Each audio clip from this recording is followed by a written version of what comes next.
This is Spectrum Stories, the podcast for Spectrum, the leading source for news and expert opinion on autism research. I'm Jacob Rogan. In this episode of Spectrum Stories, we're talking about regression. For decades, experts distinguished between two developmental trajectories in autism. In one, which was believed to be more common, children show signs of autism early in life. In the other, children initially proceed along more familiar lines, exhibiting typical social skills and communication. Then, sometimes in a flash, those capacities all but disappear, generally before the child turns 3. This abrupt loss is known as regression. The experience of a sudden regression can be devastating for parents. One day, you have a toddler who's vocal, who looks you in the eye, who literally reaches out to you. And then, just like that, everything changes. For this episode, we spoke with Nicole, whose son James underwent one of those classic sudden regressions. Nicole asked that we not use her last name in the interest of her son's privacy. James was not just hitting milestones. He really was surpassing them. He was quite verbal, social, eye contact, really just a happy kid. And, even my doctor, at 18 months, we were sent on our way. Everything looked great. Nicole says that there may have been a few warning signs. Not long after he turned 18 months old, James's formerly steady process of language acquisition seemed to stop. His vocabulary just plateaued. Soon after that, his parents noticed that he wasn't interacting as much with other children, seemingly preferring to do his own thing. At the time, Nicole says, she didn't make much of it. But then, just before James's second birthday, something more dramatic happened. Right before he turned 2, it all sort of kicked in, it hit us like a Mack truck. Within a matter of a month, the eye contact was going. He was becoming socially anxious with other people and children. He used no words. And he started stimming. I called them tics. Stimming is a self-stimulatory repetitive behavior such as rocking or hand flapping. For Nicole and her husband, there was one small comfort. Others agreed that James had changed, and suddenly, it wasn't just that his parents had missed something, that love had blinded them to the early stages of James's condition. The one thing that I think was validating to myself and my husband was that, when we told people about what was happening with James, they were sort of as shocked as we were, which actually made us feel better in a way, because the 180 that James did, the turnaround, was not just seen by us. People were stunned and shocked as to what was happening. And, we thought, maybe we just had our parent love goggles on and we missed this or we missed that. But, when your doctor, your son's doctor, your friends, your family, people that have known your son since really birth go, I'm stunned. I can't believe it. Then we were confident that, this was something that just, turned around quite rapidly. Until recently, experiences like those of Nicole and her son were thought to be relatively rare. Depending on whom you asked, somewhere between 15 and 40% of children with autism met the criteria for the regressive form of it. But as journalist David Dobbs reports in a feature for Spectrum this month, some researchers have begun to challenge the rigid divide between those two types. There are two key components to their changing understanding of the once standard regression-non-regression binary. First, many researchers now believe that regression is a gradual process, even when there appears to be a sudden shift. Second, it's starting to look like regression may be much more common than previously thought, perhaps even universal. Catherine Lord, a psychologist and autism researcher at Weill Cornell Medicine, is one of those who initially believed in the simple dichotomy, but who has come to question its validity. We used to think about it as this very clear thing, which some kids were always autistic and some kids had these massive regressions, which is still true, but that there was this very clear difference. And when we look closely, it's not. It's much more subtle. I think what has become apparent is that when it emerges and how it emerges is really variable, and it involves both variability in how many skills kids get before the autism shows up, and then what they lose and how fast they lose it. For Lord and other researchers, that shift of opinion came out of the careful observation of at-risk children. Sally Ozanoff of the University of California, Davis Mind Institute, for example, says that her understanding began to change as she conducted what are called prospective studies. In a prospective study, you follow infants who were at risk for a condition over time, from before the phenomenon should be evident to after it is. In the case of autism, that means you're checking in with them at regular intervals from birth to the age of 3. Here's Ozanoff. The majority of the children with autism, I think it was 86%, showed normal levels of the social communication behaviors when they were little, like 6 to 9 months. And then over time, those behaviors dropped in frequency so that their social communication behaviors were very low by the time they were age 3. And the way the curve is plotted, you can see that it's basically just this downward line. And so they're dropping in the frequency of the social communication skills. Remember, previous estimates held that somewhere between 60 and 85% of children with autism exhibited the early onset version of the condition. Ozanoff's research, by contrast, suggests that 86% of children show autism behaviors after exhibiting typical social and linguistic development. Other studies conducted by Ozanoff and her colleagues, including some that involved studying home videos of children's early years, have led to similar conclusions. Their findings don't mean that every child with autism regresses, but for a researcher like Ozanoff, trained on the strict binary between regression and early onset, this information still came as a shock. I mean, I always believed it. I had no reason not to. I applied for multiple grants thinking that there was a dichotomous way to classify onset. Among other things, this growing consensus may change how we think about and study the causes of autism. If there are, in fact, 2 distinct onset types, there may be 2 distinct etiologies. Because research hasn't borne that out, it's helpful to realize that regression may be a part of all autism, rather than a separate type of autism. There's an important angle to that realization. As Catherine Lord explains, the idea that some children regress suddenly and without warning may have inadvertently fed pseudoscientific speculation. Especially when we first began to talk about this, many people were using dramatic regressions as a reason to be very concerned about things like vaccinations or some kind of very specific toxic event. So I think that this is a real response to that whatever's going on, it's not a single toxic event that happens at 2, or even at 18 months. There's something that's happening long before that. And certainly that's supported by the genetic data and all the neuropathological studies that suggest something starting, or really even in fetal development. This emerging paradigm shift is important for other reasons, too. Key among them may be that it gives us a better vantage on other developmental trajectories, those that fall somewhere between early onset and sudden regression.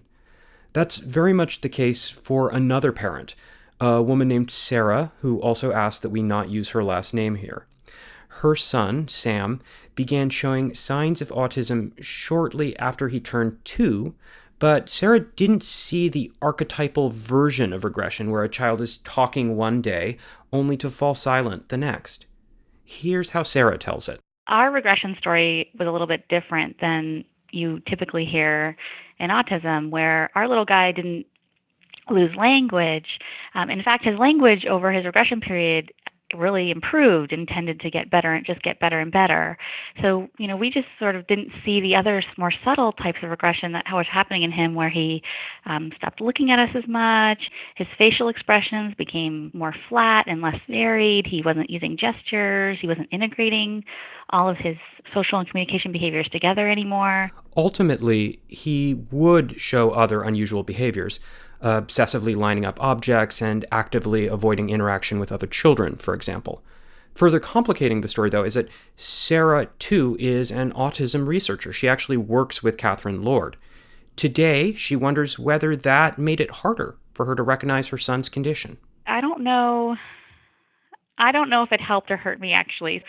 Seeing him early on, I think I kept saying, because I'm so involved in ASD, that I think there was this tendency for me and my friends who are also in this field to think, no, this can't be happening. I think there was this sense of that, what are the odds of this, that I would study this my whole life and then my child would have autism spectrum disorder. Like so many other parents, though, she's found herself thinking back on incidents and experiences from before her son's diagnosis, even if they didn't strike her as strange at the time.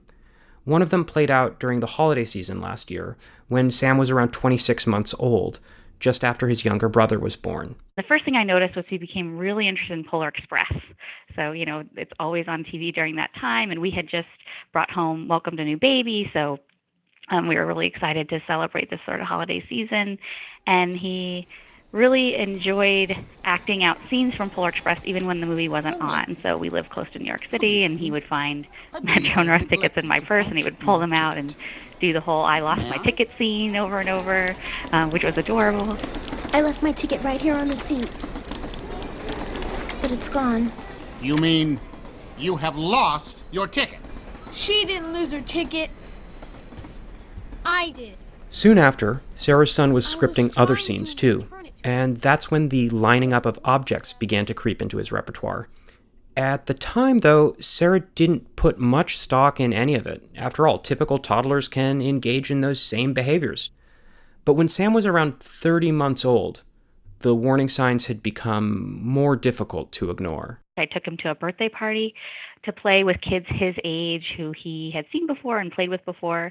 And during that party, he found all the vehicles that were there available for kids to play with and then fiercely defended them. He lined them up and then would sort of growl at other kids who came near him to play with them and tell them, no, I don't want to play with you.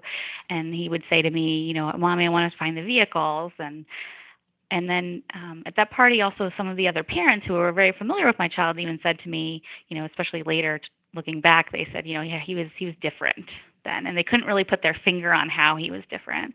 And I was pretty upset coming home from that party. I remember, in the car on the way home, just thinking to myself, something has happened. So fairly soon after that, I got the ball rolling to get him evaluated, and they confirmed he had autism spectrum disorder. And at that time, I was able to look back too, just in talking to the practitioners who looked at him, thinking about how he was different, because I had to sort of explain that. And I had the benefit of the fact that we were home over the holiday season, and and you have a new baby, so you take a lot of pictures and a lot of videos, you can imagine. So I was able to really look back at that time and see, oh yeah, this all happened over a very short period of time. I would say at least, at the most 12 weeks. He had eye contact, he had facial expression, he had all those things that I was now not seeing. Through it all, though, Sam remained as vocal as ever. It was indisputable that he had regressed, but he had done so in his own way. I think it's just definitely important to remember that this can happen in other ways, not just language, because his language did keep getting better and better.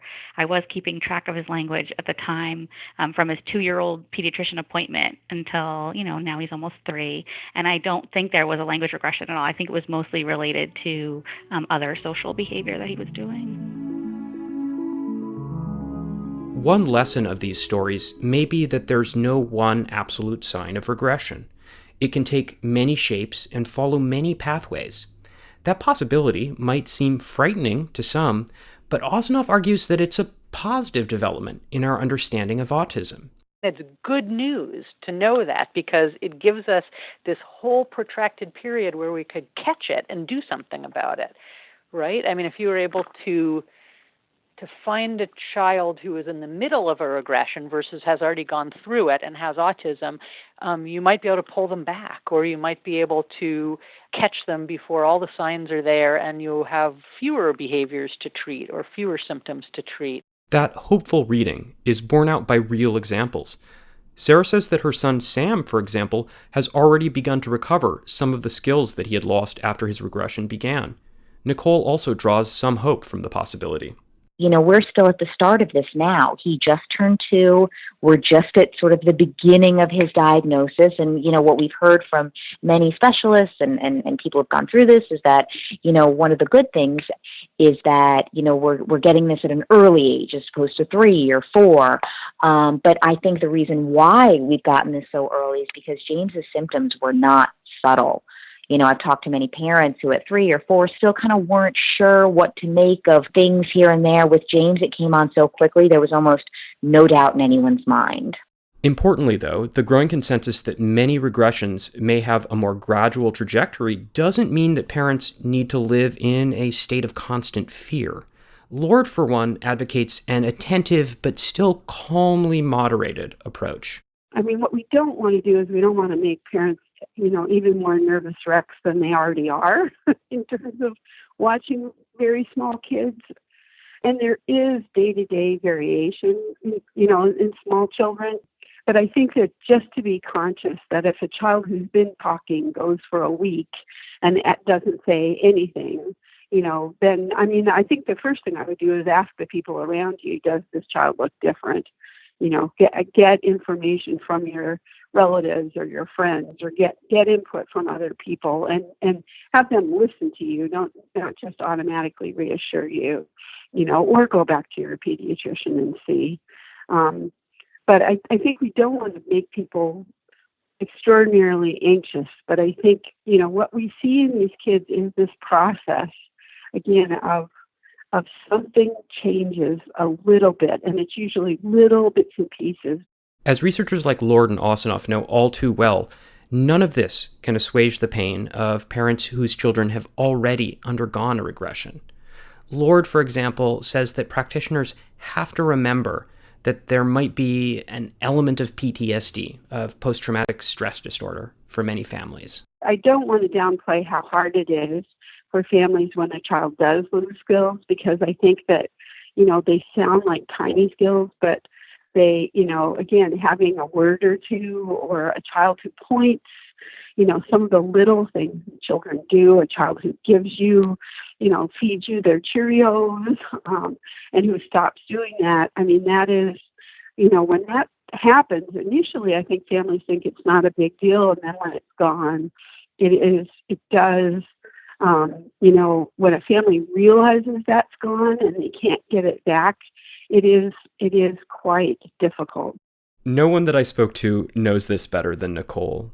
Even as she works to find treatment and care for James, she's haunted by memories of the child he was and sometimes seems to no longer be. She watches old videos of him almost nightly, remembering the ways he spoke and the ways he looked at her. You feel almost like you had this person here. You had this being, and they're gone.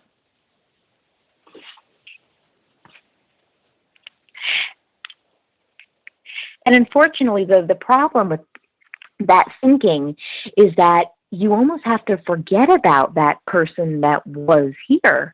In a mourning process, it's tricky because in a mourning process, you don't typically then have to, see the person, and you know what I'm saying. So it's like you have this little being who looks exactly like your child, is every bit your kid, but then in a sense you remember that there was an element missing that was there, and you just hope you sort of get that back. This was an episode of Spectrum Stories, the podcast for Spectrum, the leading source for news and expert opinion on autism research.